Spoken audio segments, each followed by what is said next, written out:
What is up, YouTube? Hello, friendly internet peeps. So today we're going to be talking tiny house reviews, and we're going to be talking tiny house loans. If you're new to my channel, generally we cover things tiny house related, do some product reviews, and just do a little bit of everything here. Last week we did a video covering tiny house loans and a case against them and how they're financially a little bit of a wish-wash, not a super great long-term investment for something that you're going to be living in. Today we're going to be doing the opposite. If you haven't watched the previous video, please be sure and watch the other one. It's very helpful. I made it myself. So today, we're going to be watching a tiny house video, or that's to make it into the thing. We're going to be doing a video on why tiny houses and their loans are actually a pretty safe, sound investment. If you've ever been on the fence about buying a tiny house with financing, this is the video for you. To make it a fair comparison, we're going to be using the same exact type of financial scenario as the previous video. So that's where you do $13,000 down on a $65,000 tiny house. That gets you kind of like a run-of-the-mill, maybe one and a half loft situation, less than 300 square feet, definitely, with entry to middle level finishes. After you buy a tiny house, you have a real, tangible financial asset. Yay! Super wonderful, right?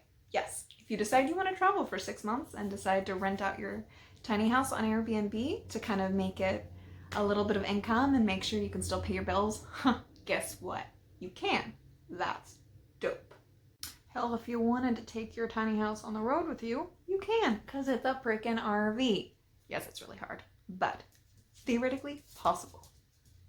If you want to store your wealth in a tiny house versus an RV, because RVs definitely depreciate, whereas tiny houses tend to maintain their value, they don't necessarily go down, then tinies are the way to go. If you know you want to live tiny for about 5 years and then sell it, well, hey, presto, that means that you can recoup all the value that you invested into that tiny house.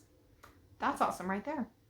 Yes, you do have lot rent typically if you don't have a cool family member willing to sponsor you, and yes, you are going to be paying interest on that, but at the end of having your tiny house, you will have a tangible asset, which is something you cannot say for renting out a 2-bedroom apartment. What do you do after you're done with it living in it full time? Well, you can use it as a vacation house. You can rent it out on Airbnb.